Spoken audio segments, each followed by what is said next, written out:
প্ৰথম কলিয়াবৰ গ্ৰন্থমেলা গ্ৰন্থ হৈছে অমৃত কুম্ভ যাৰ পৰা আমি অমৃত আশা কৰিব পাৰো পৃথিৱীত আটাইতকৈ শ্ৰেষ্ঠ বন্ধুজনেই হ'ল গ্ৰন্থ কিয়নো গ্ৰন্থই পৃথিৱীক কেতিয়াও বিশ্বাসঘাতক নকৰে আজিৰ সমাজে সম্পাদকবিহীন ডিজিটেল মাধ্যমক বিশ্বাস নকৰে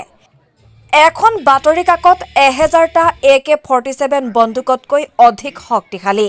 এই মন্তব্য অসম সাহিত্য সভাৰ নৱনিৰ্বাচিত সভাপতি ডক্টৰ বসন্ত কুমাৰ গোস্বামীৰ আজিৰে পৰা কলিয়াবৰৰ কুঁৱৰীটোল গান্ধী খেলপথাৰত ছদিনীয়াকৈ বৰ্ণাঢ্য কাৰ্যসূচীৰে আৰম্ভ হোৱা প্ৰথম কলিয়াবৰ গ্ৰন্থমেলাত মুখ্য অতিথি হিচাপে উপস্থিত থাকি নিজৰ ভাষণত এই গুৰুত্বপূৰ্ণ মন্তব্য আগবঢ়ায় অসম সাহিত্য সভাৰ নৱনিৰ্বাচিত সভাপতি ডক্টৰ বসন্ত কুমাৰ গোস্বামীয়ে কলিয়াবৰবাসীৰ অফুৰন্ত ইচ্ছা আৰু সদিচ্ছালৈ শৈক্ষিক আৰু সামাজিক অনুষ্ঠান প্ৰজন্ম কলিয়াবৰৰ উদ্যোগত আৰু কলিয়াবৰবাসীৰ সহযোগত অনুষ্ঠিত এই গ্ৰন্থমেলাৰ মূল তোৰণ আনুষ্ঠানিকভাৱে উন্মোচন কৰে কলিয়াবৰ সমজিলা আয়ুক্ত লিজা তালুকদাৰে প্ৰজন্মৰ সভাপতি মণিমাধৱ মহন্ত আৰু গ্ৰন্থমেলা উদযাপন সমিতিৰ সভাপতি নবীন বৰঠাকুৰে পতাকা উত্তোলন কৰাৰ পাছতে কলিয়াবৰ শাখা সাহিত্য সভাৰ সভাপতি দিলীপ কুমাৰ হাজৰিকাই স্মৃতি তৰ্পণ কাৰ্যসূচী ৰূপায়ণ কৰে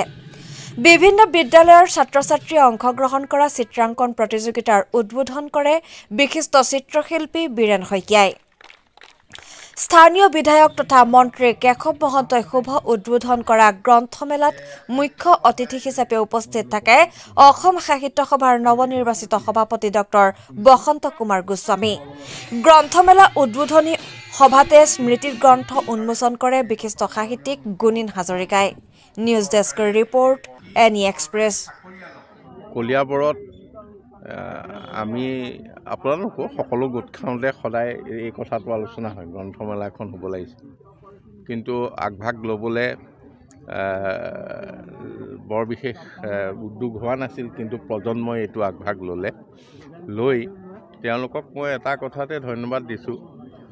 যদিও প্ৰজন্ম বুলি ইয়াত উদ্যোগ হৈছে কিন্তু কলিয়াবৰৰ যিখিনি লোকে এই কথাটোৰ লগত সদায় জড়িত সেইখিনি ব্যক্তিয়ে ইয়াৰ নেতৃত্ব লৈছে গতিকে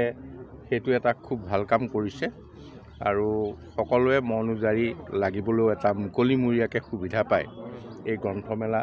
কলিয়াবৰৰ প্ৰথম গ্ৰন্থমেলা বহুদিনৰ আশা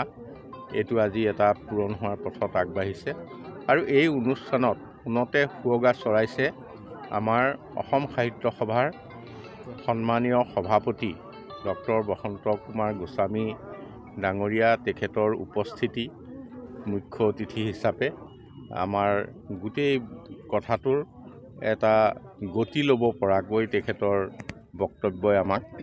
যথেষ্ট উৎসাহিত কৰিছে তেখেতকে ধৰি মই সকলোকে ধন্যবাদ জ্ঞাপন কৰিছোঁ আৰু নিজে মনত এটা বহুদিনৰ আশা পূৰণ হৈছে বুলি সন্তোষ পাইছোঁ গ্ৰন্থ অমৃত কুম্ভ আৰু মানুহৰ যিবিলাক চিন্তা চৰ্চা ভাৱ এই সকলো গ্ৰন্থৰ মাজেদি প্ৰকাশিত হয় প্ৰায় কোৱা হয় যে পৃথিৱী এখন শাসন কৰে গ্ৰন্থই যদিও আমাৰ চৰকাৰে এখন ৰাজ্য শাসন কৰে বা ৰাষ্ট্ৰ শাসন কৰে গ্ৰন্থই কিন্তু সমগ্ৰ বিশ্বকে শাসন কৰিব পাৰে আৰু সেইকাৰণে গ্ৰন্থই হৈছে মহতোমহীয়ান মানুহ অনুৰৰিয়ান মানে ক্ষুদ্ৰতকৈ ক্ষুদ্ৰ কিন্তু গ্ৰন্থ মহতোমহীয়ান সেই অৰ্থতেই এই কথাটো কোৱা হৈছিলে আৰু গ্ৰন্থ উদ্যোগ হিচাপে পৰিকল্পনা আমাৰ নাই কাৰণ আচলতে গোটেই অসমৰ প্ৰকাশকসকল লগ লাগি আচলতে গ্ৰন্থটোক যদি আমাৰ উদ্যোগ হিচাপে গ্ৰহণ কৰিব পৰা যায় তেতিয়া সকলো পক্ষই লাভৱান হ'ব লেখকেও দুপইচা পাব সমালোচকেও দুপইচা পাব নম্বৰ আৰু কিতাপৰ ব্যৱসায়টোও বৃদ্ধি হ'ব কিন্তু আমি এটাই কামেই কৰিছোঁ যাতে অহা বৰ্ষটোত অন্তত এই বৰ্ষটোৰ গ্ৰন্থবৰ্ষ হিচাপে পাতিবৰ কাৰণে আমি যথেষ্ট চেষ্টা কৰিম সমগ্ৰ অসমত আমাৰ যিখিনি শাখা সাহিত্য সভা আছে প্ৰায় 900খন শাখা আছে তাৰ ভিতৰত প্ৰত্যেকখন শাখাতে 500কে মানুহ থাকিলেও কিমানখিনি মানুহ হয় এই সকলোকে একোখন গ্ৰন্থ কিনিবৰ কাৰণে আমি অনুৰোধ জনাম আৰু আমাৰ যিখিনি কৰ্মচাৰী পৰিষদ আছে তেওঁলোকৰ 5 লাখমান মানুহ আছে। আমি তেওঁলোকৰ লগতো কথা পাতিছোঁ। সদৌ অসম কলেজ টিচাৰ্ছ এছ'চিয়েশ্যন যিটো তেওঁলোকৰ 45,000মান মানুহ আছে। এইসকলকো লগতো আমি যোগাযোগ কৰিবলৈ চেষ্টা কৰিছোঁ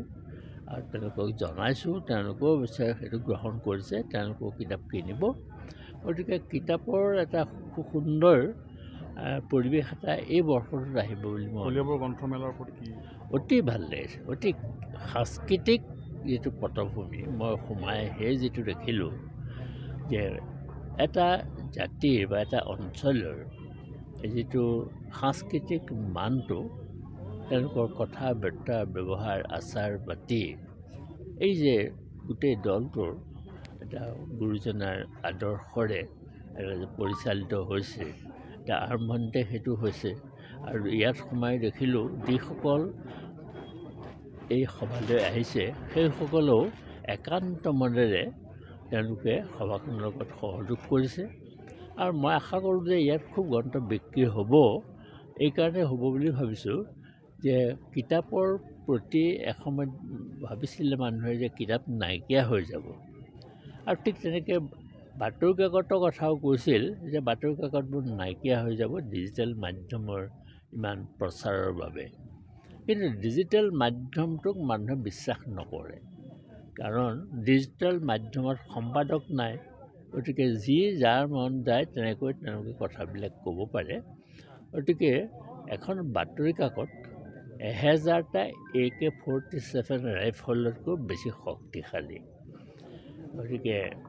বাতৰি কাকতত সকলোৱে জানে যে এখন বাতৰি কাকতত হত্যা, ঘৃণা, ধ্বংস, ধৰ্ষণ এনেকুৱা ধৰণৰ কথাবিলাকেই থাকে। তৎসত্ত্বেও মানুহে ৰাতিপুৱা শুই উঠি চাহকাপৰ লগত বাতৰি কাকতখন পঢ়ে।